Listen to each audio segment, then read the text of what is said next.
I'm Rosie. And I'm Jim. And this is Cruising Sea Venture.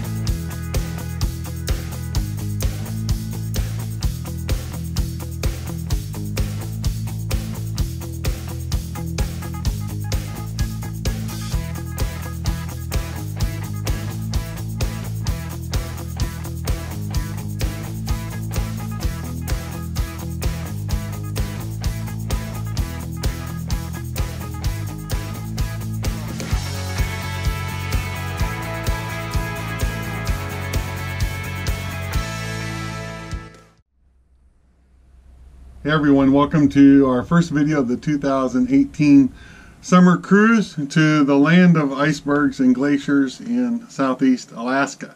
But in this first episode, we leave Everett, we cruise around a lot, and we go almost nowhere. But let's show you where we're going to go on this episode. We start here in Everett, cruise up through Deception Pass, around to Anacortes, leave Anacortes and go to Spencer Spit, come back to Anacortes, and then cruise around the north side of the San Juan Islands to Garrison Bay. That's what's included in the first episode.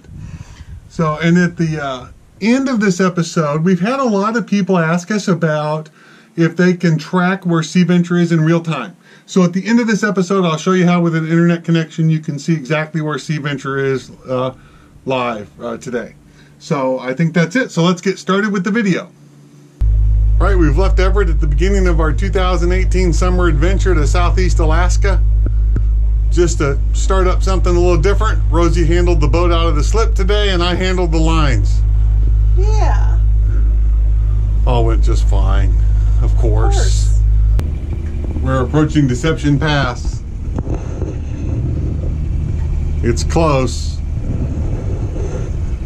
And I thought it would be kind of remiss if I didn't mention that, you know, this is probably our last grand adventure north after many years. So it's actually like a little emotional or something.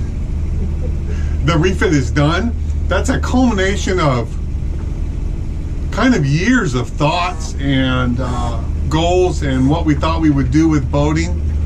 And it's really exciting for us to see it all come together. Sea Venture is pretty ready. So we're gonna have our grand adventure to Alaska and the land of icebergs and glaciers this summer. And this time next year, instead of planning to go north, I think we'll be planning to head toward Mexico and the Sea of Cortez and New Zealand. But for now, Deception Pass and on to Alaska. All right, it's very windy. It's about 20 knots of wind. Deception Pass is pretty much at slack tide. We anchored out for a couple hours waiting for this slack tide so we could go through when it's somewhat uneventful. You can see the bridge here. It's kind of cool. I always get excited going underneath this bridge just because it means that we're starting our northbound adventures, and I'm excited to do it again this year, so off we go.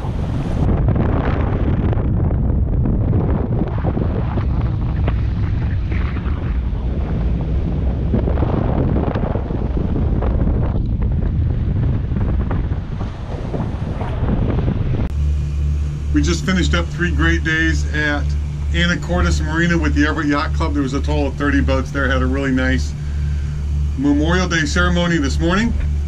Also, while we were in Anacortes, we fueled up, so we now got just under 2,000 gallons of diesel on board. So we're good to go for the summer. We're going over into the San Juans to get an anchorage for the day. And busy San Juans. This is the view out the window Probably a little hard to see, but there's like continuously, it seems like 3 or 4 boats planing right toward us and passing and everything else. But just have to manage all the traffic and stay aware. All right, we're heading to Spencer Spit, which is right over here, and you can see all the AIS traffic that we've had to deal with as we work our way across this channel to the other side. And then, of course, that doesn't account for all the rest of the boats. But we're off to Spencer Spit.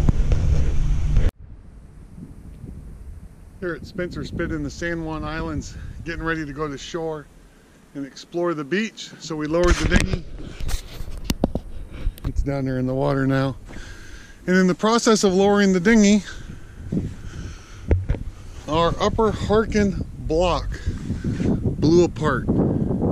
Look at that, the wheel and ball bearings blew apart. And thankfully it all held. A little baffled by that breaking load of 3,500 pounds. It shouldn't have shattered, I wouldn't think, but it did. So, the dinghy's in the water. Thankfully, we have all the equipment and ability to tow the dinghy, which is what we'll do. And as a result of this failure, that thankfully didn't like cause something catastrophic, you know, the inner pin here held. We're gonna replace both these locks with a 75mm high strength 7,000 pound braking load blocks. And now I'm contemplating these D-rings and potentially weaving a safety line through here. We're gonna work on figuring that out too before we raise the dinghy. So I suppose all part of the refit is figuring out if you have any weak links, and we found one. So we shall fix it.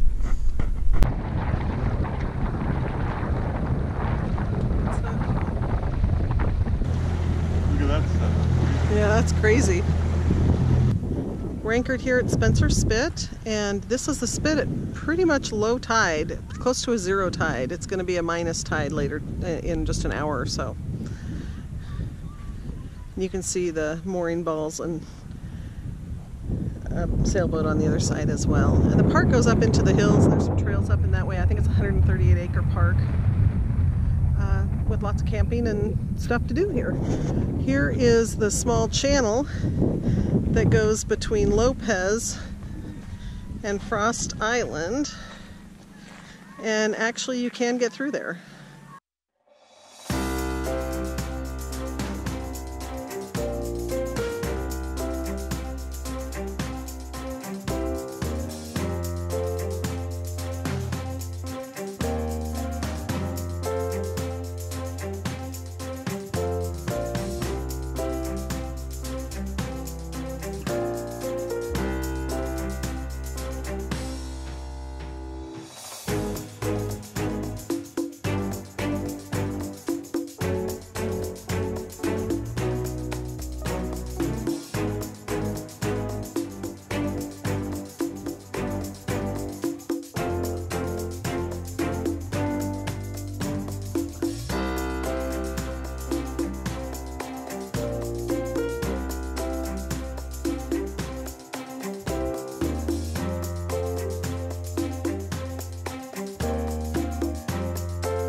Traveling today from Susha Island to Garrison Bay on Orcas? No, San Juan Island. On San Juan Island.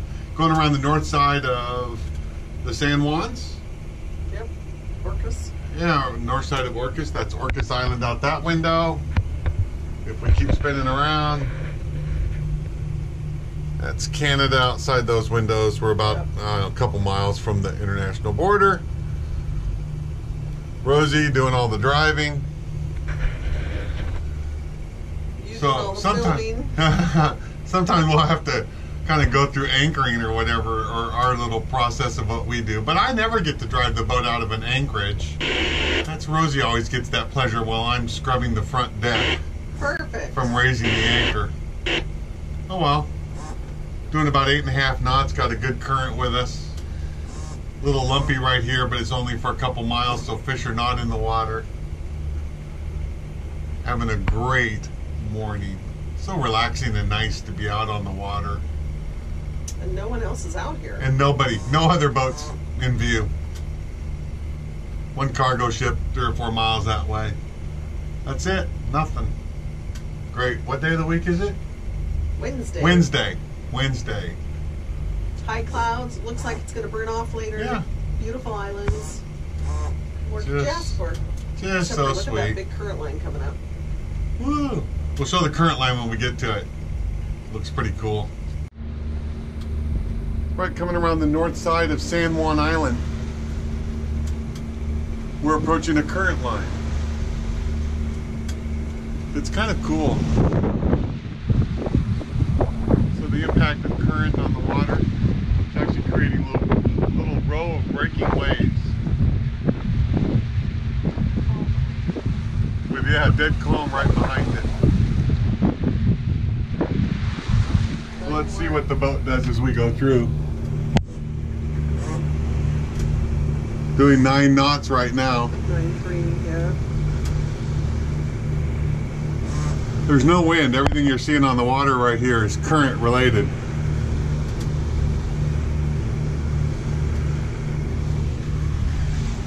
Look out down the line. It's like cruising in a river.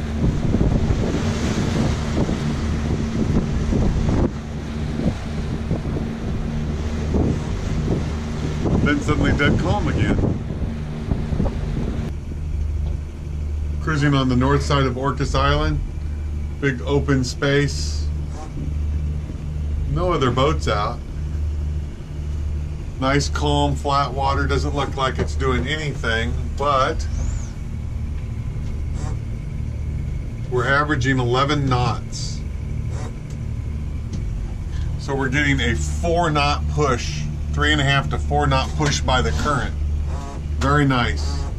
Adversely, if we did this exact same course 6 hours from now, it means we'd be going 3 knots. So this is a better option. We're entering Roche Harbor, and up ahead is Mosquito Pass, which is the way we're going to go through. And then over here to our left is the Roche Harbor Marina. Today we're going to wander our way up Mosquito Passage and on to English Camp at Garrison Bay.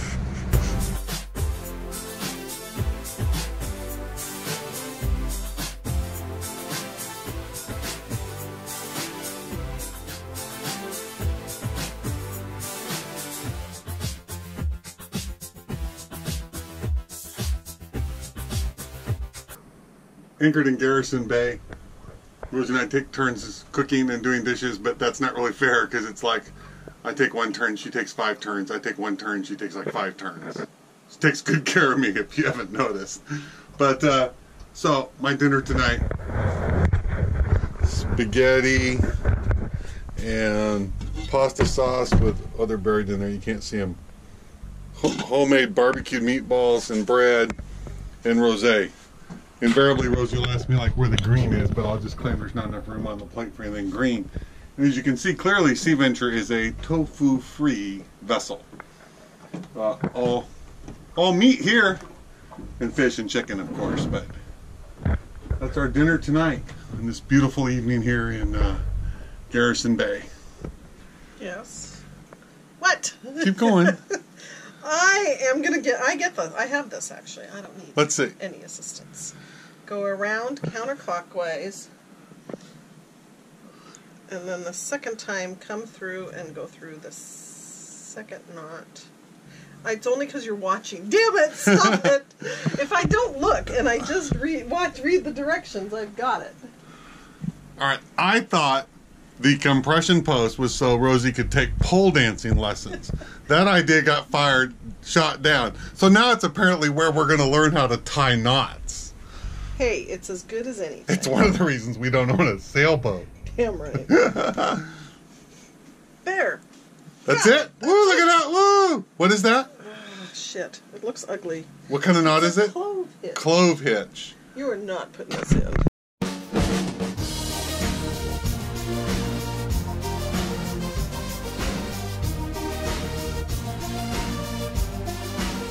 English camp. This is called English camp because the Royal Marines of the British military occupied camp here from 1860 to 1872, right? While the U.S. and Britain disputed ownership of the San Juan Islands, but there was never any shots fired or anything like that. And the Americans had a camp on their side of the island, like 15 miles away. So today it's English camp, a park.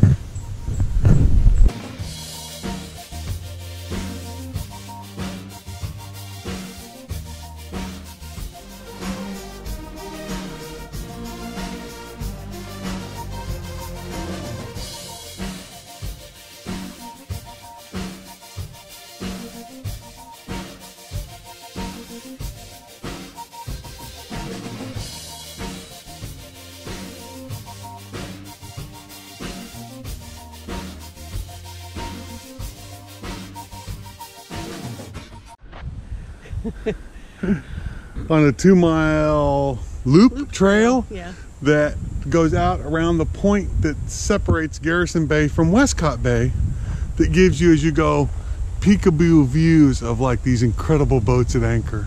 Oh my gosh. Sea Venture. And the trail. Bell Point between Westcott Bay and Garrison Bay. Yep. Though we're more on the Westcott Bay side, I think. Everything's so beautiful.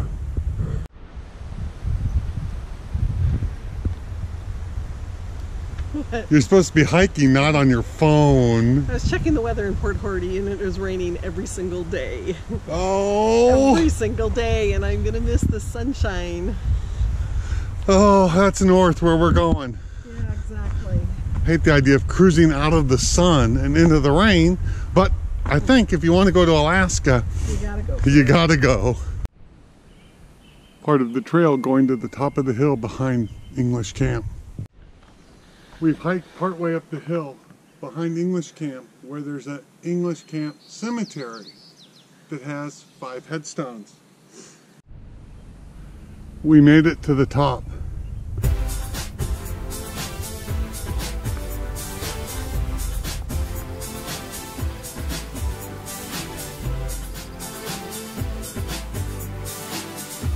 Pretty epic view. Down there we can see a speck that is Sea Venture in Garrison Bay.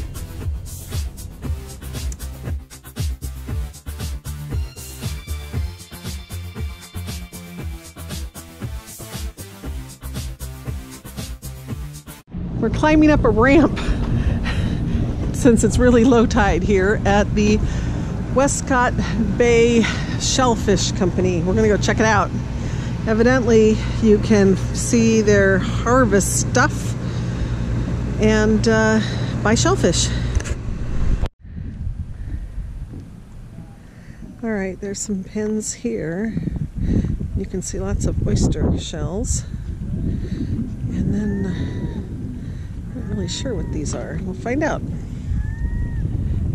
Top, so you put the top down, and then you let it sit for a little bit, and then the shell kind of turns, you'll notice it turns a different color, and then some of them kind of pop open, but at that point you can shuck them, and they're a lot easier to shuck once you grill them, because they're essentially the muscle's not pulling down on the things. And then put them face up and put some butter on it, and then let them sit for another like 5-10 minutes until they kind of caramelize, and then you're all good to go. Caramelize, huh? Yeah, well, it works really well with this butter because it's brown sugar, bourbon, chipotle. Oh. And then we also have lemon, garlic, and herb.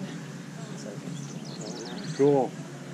Remember, okay, here are our oysters. We got 2 littler ones for me and 2 bigger ones for Jim. Yay! Yes, you're excited. Did you buy a beer? I bought a beer made here on San Juan Island by San Juan Island Brewing Company, an Outer Island IPA. Woohoo! Sounds good. So these are the green are the herb and butter and something, and the brown, tan, orangey ones are Chipotle brown sugar. Brown sugar butter something. Yes. So here we go. All right.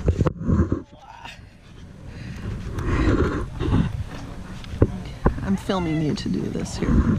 Let's see. What do you think? Woo! Do I do it all at once? I don't know. Well, what's the verdict? Good.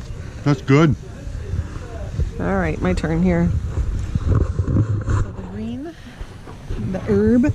I shouldn't call it green. That sounds really rude. It's really good. Oh, these look actually not too slimy. Okay, I'm just giving it a go here. Barbecued oysters, herb style. And the verdict?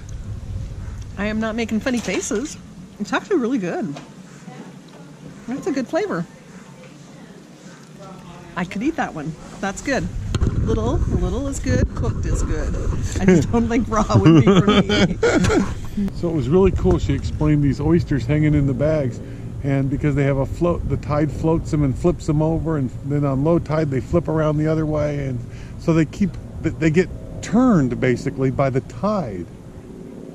She said it took 2 years to grow the oyster to the right harvestable size. Yeah, that's pretty remarkable. Okay, Jim's picking out oysters to take home and grill for ourselves or whatever.